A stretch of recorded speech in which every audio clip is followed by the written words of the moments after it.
Three Questions. Leo Tolstoy. It once occurred to a certain Tsar that if he always knew the right time to begin everything, if he knew who were the right people to listen to and whom to avoid, and above all, if he always knew what was the most important thing to do, he would never fail in anything he might undertake.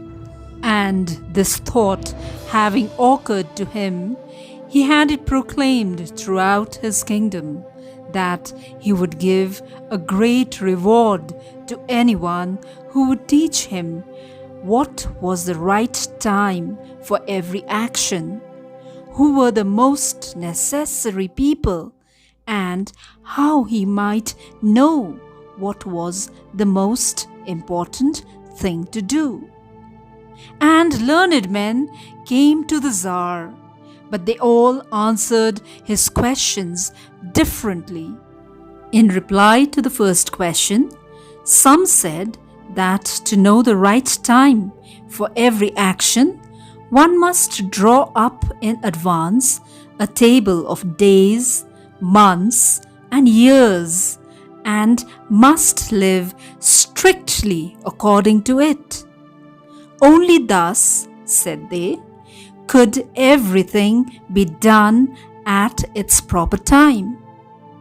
Others declared that it was impossible to decide beforehand the right time for every action, but that, not letting oneself be absorbed in idle pastimes, one should always attend to all that was going on and then do what was most needful.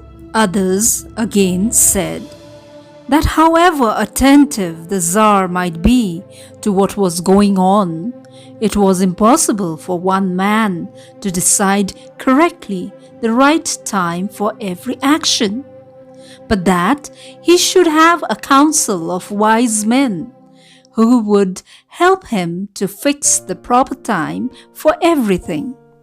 But then again, others said that there were some things which could not wait to be laid before a council, but about which one had at once to decide whether to undertake them or not. But in order to decide that, one must know beforehand what was going to happen. It is only magicians who know that, and therefore, in order to know the right time for every action, one must consult magicians. Equally various were the answers to the second question. Some said the people the Tsar most needed were his counselors, others the priests, others the doctors, while some said the warriors were the most necessary. To the third question, as to what was the most important occupation, some replied that the most important thing in the world was science.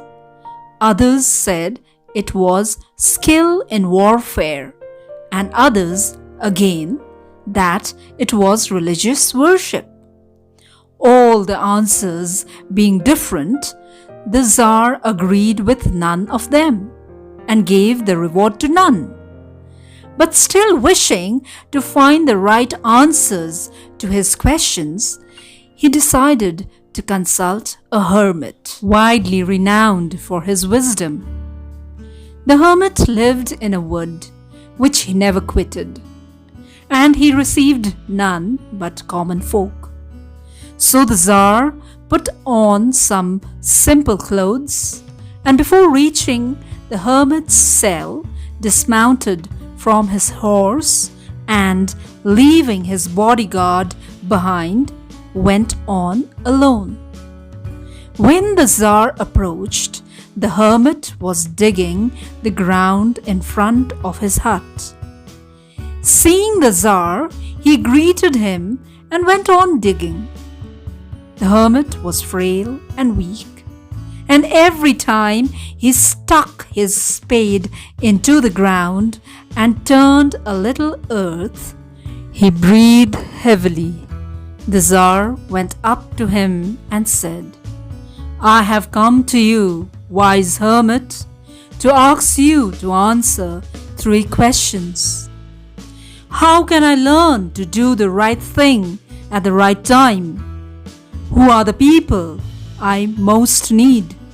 And to whom should I, therefore, pay more attention than to the rest? And what affairs are the most important and need my first attention?" The hermit listened to the Tsar, but answered nothing. He just spat on his hand and recommenced digging. "You are tired," said the Tsar. "Let me take the spade and work a while for you." "Thanks," said the hermit, and giving the spade to the Tsar, he sat down on the ground.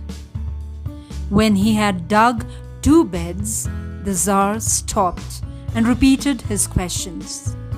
The hermit again gave no answer, but rose, stretched out his hand for the spade, and said, "Now rest a while and let me work a bit."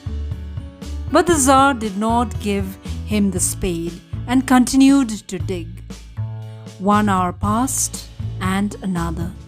The sun began to sink behind the trees, and the Tsar at last stuck the spade into the ground and said, "I came to you, wise man, for an answer to my questions.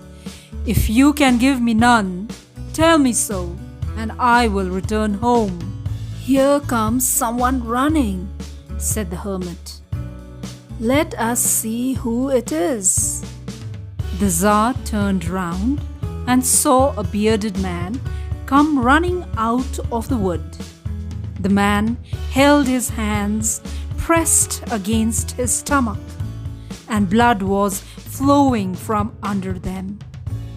When he reached the Tsar, he fell fainting on the ground, moaning feebly. The Tsar and the hermit unfastened the man's clothing. There was a large wound in his stomach. The Tsar washed it as best as he could and bandaged it with his handkerchief and with a towel the hermit had.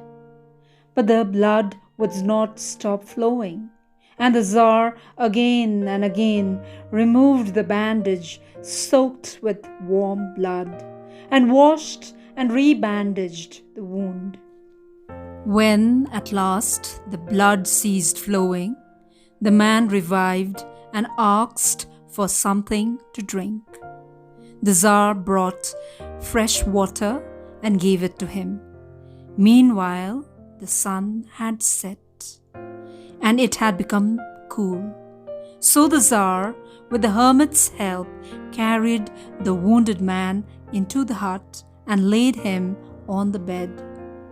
Lying on the bed, the man closed his eyes and was quiet. But the Tsar was so tired with his walk and with the work he had done that he crouched down on the threshold and fell asleep, so soundly that he slept all through the short summer night. When he awoke in the morning, it was long before he could remember where he was, or who was the strange bearded man lying on the bed and gazing intently at him with shining eyes. "Forgive me," said the bearded man in a weak voice, when he saw that the Tsar was awake and was looking at him. "I do not know you, and have nothing to forgive you for," said the Tsar. "You do not know me, but I know you.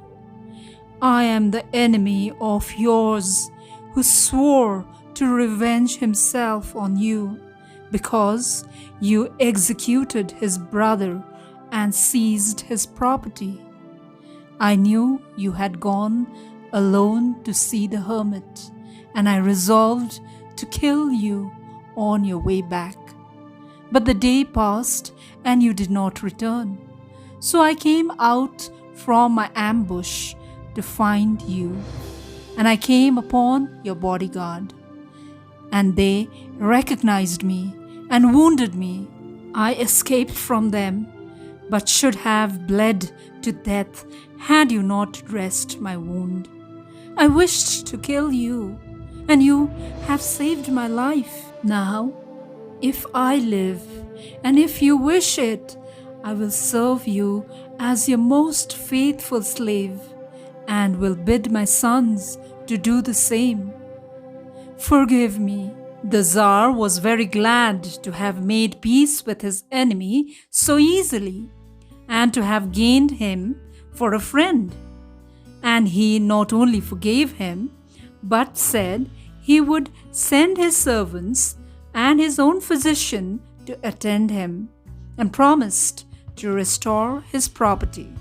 Having taken leave of the wounded man, the Tsar went out into the porch and looked around for the hermit. Before going away, he wished once more to beg an answer to the questions he had put. The hermit was outside, on his knees, sowing seeds in the beds that had been dug the day before. The Tsar approached him and said, "For the last time, I pray you to answer my questions, wise man." "You have already been answered," said the hermit, still crouching on his thin legs and looking up at the Tsar, who stood before him. "How answered? What do you mean?"